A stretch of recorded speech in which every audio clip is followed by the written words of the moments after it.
अस्सलाम वालेकुम dear students, welcome to आसान इंग्लिश। आई मोहम्मद तनवीर। आज हम पार्ट्स ऑफ स्पीच की डेफिनेशंस पढ़ेंगे।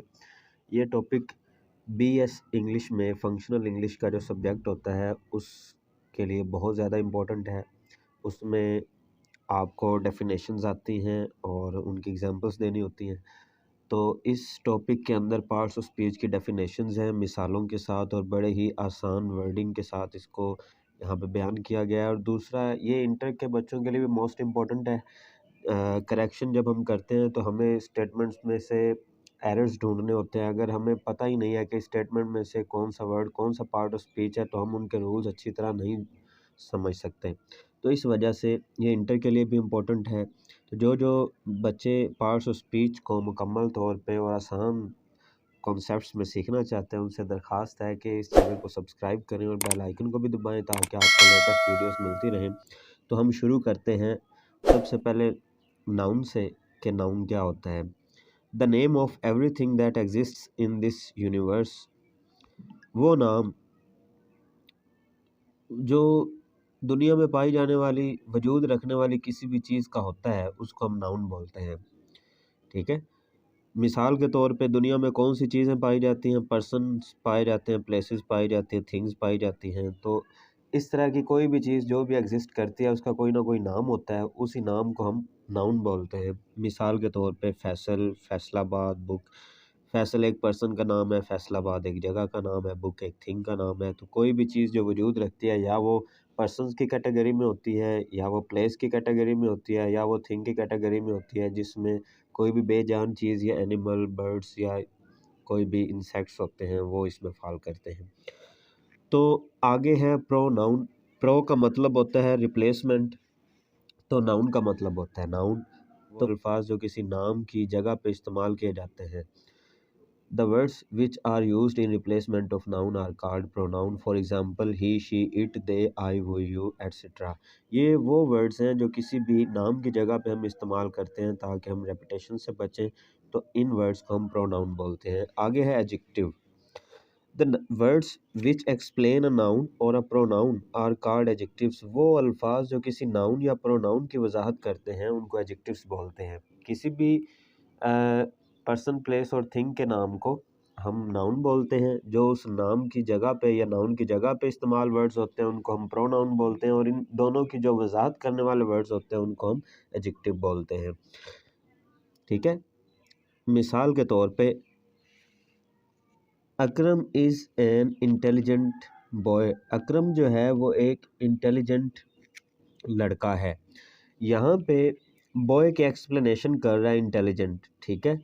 अब बॉय इनडायरेक्टली जो है वो अकरम ही है, तो अकरम या बॉय की चूँकि ये वजाहत करने वाला वर्ड है, इसको हम एडजेक्टिव बोलेंगे। तो ये नाउन की यहाँ पे वजाहत कर रहा है। नीचे देखें, शी इज़ हेल्दी। अब शी की एक्सप्लेनेशन हो रही है। शी जो है ये एक प्रोनाउन है, तो शी के बारे में बताया जा रहा है कि वो कैसी है, तो वो सेहतमंद है। तो किसी भी प्रोनाउन की जब वजाहत की जाती है तो उस वजाहत करने वाले वर्ड को भी हम एडजेक्टिव बोलते हैं। यानी कि नाउन या प्रोनाउन हो, दोनों की वजाहत करने वाले वर्ड्स एडजेक्टिव कहलाते हैं। आगे है verb. These words show some action. ये वाले जो वर्ड्स हैं ये किसी एक्शन को जाहिर करते हैं। यानी कि वो वाले अल्फाज जो किसी एक्शन के इज़हार के लिए या किसी एक्शन की इंग्लिश के तौर पे इस्तेमाल होते हैं उनको हम वर्ब बोलते हैं। मिसाल के तौर पे walk, play, right, drink, etcetera. यानी कि कोई भी अमल जो हम सरअंजाम देते हैं उसकी जो भी इंग्लिश होगी, उसका जो भी वर्ड होगा, वो वर्ब कहलाएगा। आगे है adverb. The words which are used to explain a verb, adjective and some other adverbs are called adverbs. यानी कि वो अल्फाज जो किसी वर्ब, उसके साथ साथ किसी एडजेक्टिव, उसके साथ साथ किसी और एडवर्ब की वजाहत करते हैं, उन वर्ड्स को हम एडवर्ब बोलते हैं।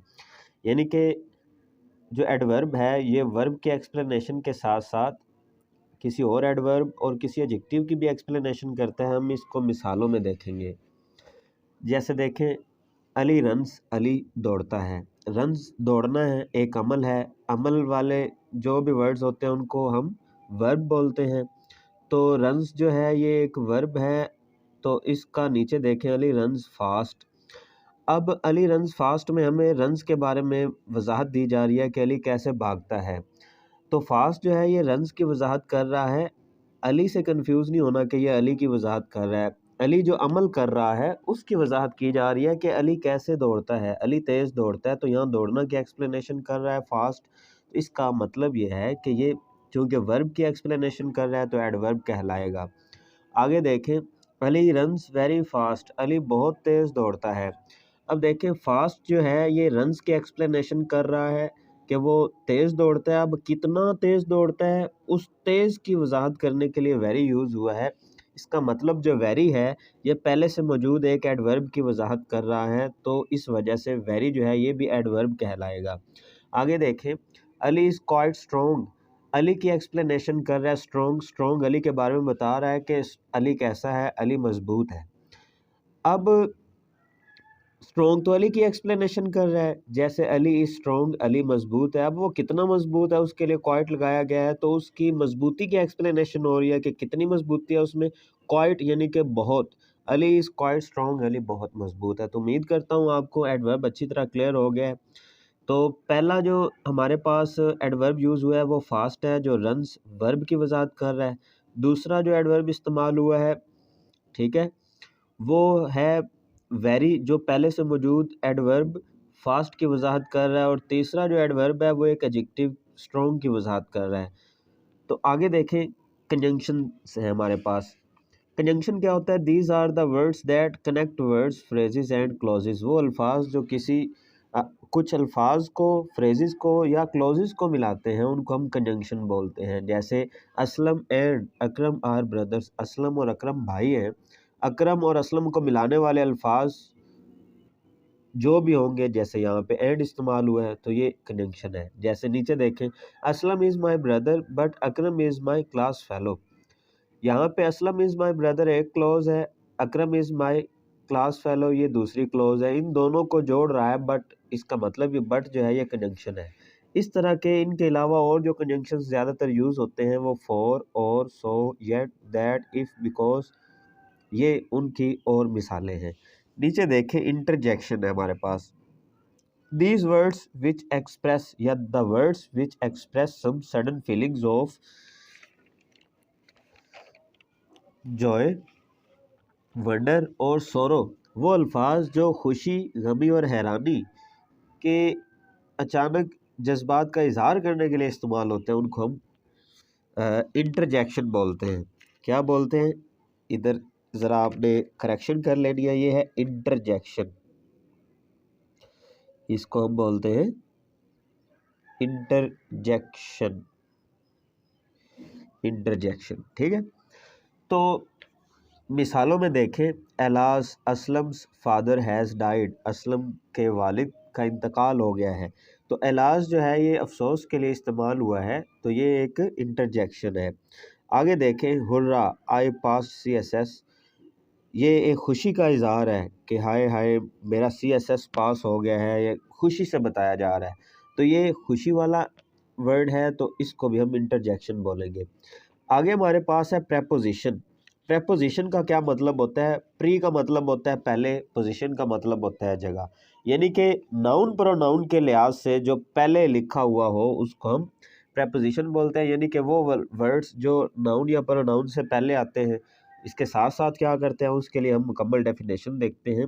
These words show the relation of one noun और pronoun with the other noun और प्रोनाउन, यानी कि वो अल्फाज जो किसी एक नाउन या प्रोनाउन का किसी दूसरे प्रोनाउन या नाउन से ताल्लुक़ जोड़ते हैं उनको हम बोलते हैं प्रेपोजिशन। यानी कि किसी नाउन प्रोनाउन से पहले आएंगे और जिससे पहले आ रहे हो उसका ताल्लुक़ किसी और से भी जोड़ेंगे। जैसे मिसालों में देखें, the book is on the table, जो किताब है वो टेबल पे पड़ी हुई है। अब एक तरफ बुक नाउन है, दूसरी तरफ टेबल नाउन है, तो बुक और टेबल का जो ताल्लुक़ है वो ऑन बता रहा है कि बुक जो है वो टेबल के ऊपर है, तो ये वाले वर्ड्स पोजीशन बताते हैं, ठीक है। इसी वजह से इनको प्री पोजीशन बोलते हैं, ठीक है। यानी कि ऊपर पड़ी हुई है, नीचे पड़ी हुई है, साथ पड़ी हुई है, कहाँ पड़ी हुई है कोई भी चीज़, तो इस वजह से जो नाम हो या उसकी जगह पे इस्तेमाल होने वाला जिसको हम प्रोनाउन बोलते हैं उनका ताल्लुक़ बताते हैं। नीचे देखें, Ali is outside the window, Ali खिड़की के बाहर है। अब आउटसाइड जो है ये भी अली की पोजीशन बता रहा है कि अली कहाँ है, वो विंडो के बाहर है, तो इस वजह से आउटसाइड भी प्रेपोजिशन है। नीचे देखें आर्टिकल। आर्टिकल थोड़ा सा कंट्रोवर्शियल है कि ये पार्ट्स ऑफ स्पीच का हिस्सा है कि नहीं। तो कुछ लोग इसको पार्ट्स ऑफ स्पीच का हिस्सा समझते हैं, कुछ नहीं समझते। अगर आप भी समझना चाहते हैं कि पार्ट्स ऑफ स्पीच का हिस्सा है तो आप भी इनको पार्ट्स ऑफ स्पीच में इंक्लूड कर लें। अगर आप समझते हैं कि हमें कोई ज़रूरत नहीं है तो आप इनको समझ लें, लेकिन पार्ट्स ऑफ स्पीच से इसको अलग ही रख लें। इनमें क्या होता है, a and the are called articles. ये तीन वर्ड्स आर्टिकल्स कहलाते हैं। They are used to determine nouns. ये नाउन्स को डिटरमिन करने के लिए इस्तेमाल होते हैं, यानी कि उनका तयन करने के लिए इस्तेमाल होते हैं। आई हैव अ बुक, मेरे पास एक किताब है। तयन किया है, एक किताब है। Pakistan is an Islamic state. Pakistan जो है ये एक इस्लामी रियासत है। तो एन लगा है क्योंकि हमें पता है कि कॉन्सोनेंट साउंड से स्टार्ट हो रहे हो वर्ड्स तो उनसे पहले ए आता है, और अगर वॉल साउंड से स्टार्ट हो रहे हो तो उनसे पहले एन आता है। आगे है I sold the house which you had visited. वो घर जिसका आप विजिट कर चुके थे मैंने वो बेच दिया। तो हाउस से पहले हमने दा लगाया है, जैसे ये है I sold the house which you had visited. वो घर जो आप विजिट कर चुके थे मैंने वो बेच दिया। तो यहाँ पे हाउस को मखसूस करने के लिए, डिटरमिन करने के लिए हमने दा लगाया है। तो ये आपके पार्ट्स ऑफ स्पीच। तो उम्मीद करता हूँ कि आपको हर पार्ट ऑफ स्पीच में अच्छी तरह क्लियरेंस होगी, आपको कोई कन्फ्यूजन नहीं है।